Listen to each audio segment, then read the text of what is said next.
Të dashur besimtar, të respektuar vëllezër dhe motra, elusë Allahun e lartësuar na e ketë pranuar këto ditë agjërimi gjithë secilit prej nesh, të na ketë mundësuar të futemi në botën shpirtërore të ndjesive të thella të këtij muaji të begat, të na i ketë falur gjunahet dhe të na ketë bërë besimtar më të mirë, duke u lutur që edhe ditët në vazhdim të na i lehtësoj, të na japi shëndet, t'i plotësojmë siç duhet dhe të na lartësoj në grada të larta.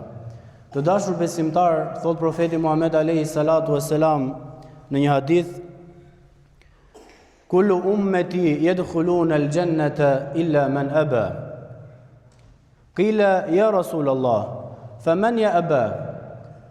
Qala man ata'ni dakhala al-janna wa man asani faqad aba.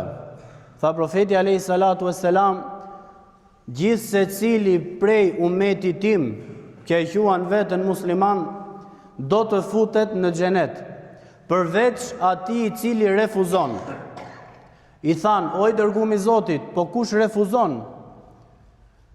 Tha, ai i cili më ndjek mua do të futet në xhenet, ndërsa ai i cili më kundërshton mua do të futet në xhehenem. Pra e thënë ndryshe, refuzon të futet në xhenet, nuk e do këtë mirësi të madhe. Shohim të dashur besimtar se profeti alayhi salatu wassalam po na tregon rëndësinë e ndjekjes së sunetit të tij Muhamedit alayhi salatu wassalam. Të ndjekësh rrugën e profetit alayhi salatu wassalam do të thotë të ndjekësh rrugën që e don Allahu i lartësuar. Do të thotë të ndjekësh rrugën që fitohet dashuria dhe kënaqësia e Allahut të lartësuar. Do të thotë të meritosh të shpërblehesh me xhenetet e larta në saj të mëshirës së Allahut të lartësuar. Të ndjekësh rrugën e profetit alayhi salatu wassalam, të dashur besimtar, do të thotë që Muhamedi alayhi salatu wassalam të jetë shembull i jetës tonë si musliman. Nuk mundet muslimani të marrë shembull tjetër në jetën e tij përveç se shembullit të profetit Muhammed alayhi salatu wassalam, në të gjitha drejtimet e jetës, në të gjitha situatat e jetës. Edhe kur të bëjmë gjërat më minimale, muslimani ndjek shembullin e profetit alayhi salatu wassalam, qoftë kur të haj, qoftë kur të pi, qoftë kur të flej gjumë, qoftë me drejtësinë, me moralin, me karakterin që duhet ta karakterizojë një musliman. Sepse Muhamedi alayhi salatu wassalam ishte përkthimi në vepra i Kur'anit famëlart. Sepse profetin alayhi salatu wassalam Allahu do ta lartësonte në moral, do t'ja tregonte këtë gjë në Kur'anin fisnik. Wa innaka la'ala khuluqin adhim. Nuk ka dyshim se ti o Muhammed je në grada të larta të moralit. Dhe po ashtu thot Allah i lartësuar në Kur'anin fisnik: Laqad kana fi rasulillahi uswatun hasanatun liman kana yarjullaha wal yawmil akhir. Tek shembulli i dërguarit Muhammed alayhi salatu wassalam është shembulli më i bukur që duhet ndjekë muslimani, dhe ky musliman që e ka merak këtë rrugë të ndjek është ai që beson takimin me Allahun dhe beson ringjalljen. Prandaj të dashur besimtar, kur flasim për ndjekjen e të dërguarit Allahut sallallahu alaihi wasallam, do të thotë sjellën në praktikë urdhëresave të Zotit në mënyrën më të bukur të mundshëm. Ishte i dërguari i Allahut alayhi salatu wassalam që prej punëve më thelbësore në jetën e tij kishte namazin, kishte urdhëresat e Zotit. Nuk paramendohej edhe nuk paramendohet që ai të neglizhonte urdhëresat, por përkundrazi, tek urdhëresat ishte shumë i përpikt, por gjithashtu edhe kër punët vullnetare ishte shumë i përpikt. Nuk mund të futet në xhenet, thot ai i cili nuk më ndjek mua. Pra, të ndjekësh Muhamedit alayhi salatu wassalam pikse parë do thotë të jesh në rregull me namazin tënd. Të jesh në rregull me urdhëresat e Zotit. Nëse agjerojmë dhe nuk jemi me namazin praktikant, është një gjë e pakuptimt në fakt. Pse agjeron? Agjeron sepse të ka urdhëruar Zoti. Po Zoti po të urdhëron të agjerosh Ramazanin, por në të njëjtën kohë të urdhëron të falësh namazin. Dhe falja e namazit në aspektin fizik është më e lehtë se sa agjerimi i një dite të Ramazanit, sepse vuan gjatë një kohë të gjatë pa ngrënë dhe pa pirë duke ndetur larg dëshirave të tua, kurse me namaz nuk duhen më shumë se gjysore në ditë, duke I ndarë ato në 5 minuta nga 6 minuta për çdo namaz.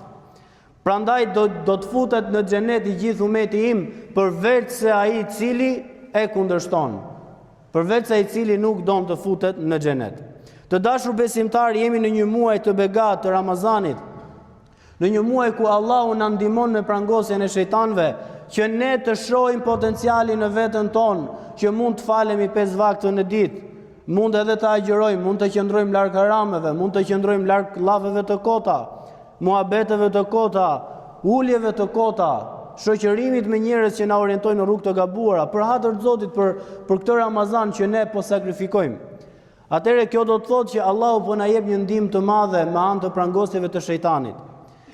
Dhe nëse ne të dashur besimtar dhe në këtë muaj nuk do të jemi të aftë të qëndrojmë larg gjunave që I kemi bërë jashtë Ramazanit, atëherë duhet të shohim problemin thellë në shpirtin tonë, në dëshirat tona, në egon tonë, në nefsin tonë që nuk e mundim dot.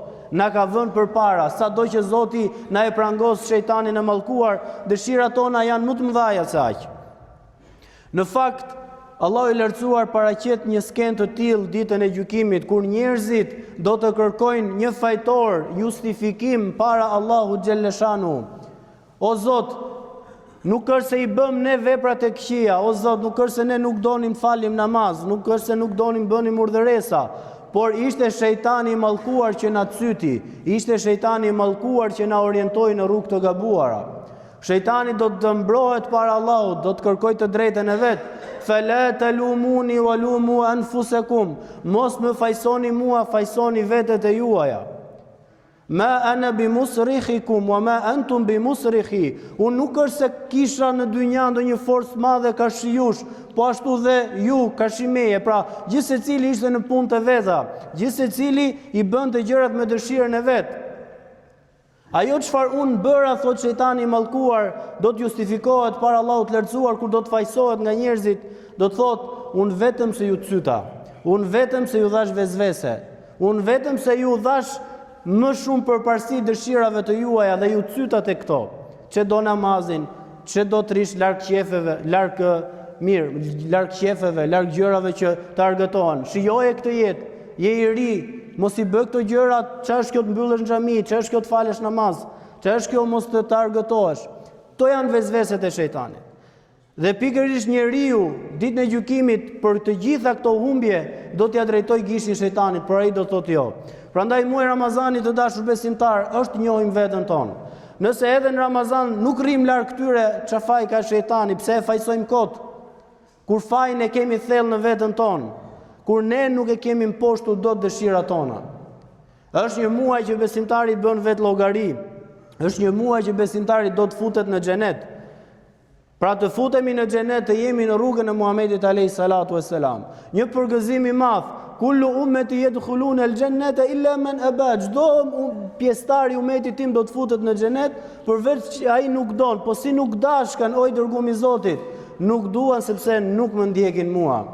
Mua e kuptojmë ne tashmë që profetit alayhis salatu wassalam ju ejteshin këmbët në namazet vullnetare, që nuk ishte natë që nuk zgjohej të falje për Zotin e lartësuar. Atëherë si ne do të shkojmë para Allahut të lartësuar që nuk kemi shtyllat e Islamit në rregull? Të bëjmë një vetë llogaritje të dashur besimtar, ku jemi në raport me urdhëresat e Zotit.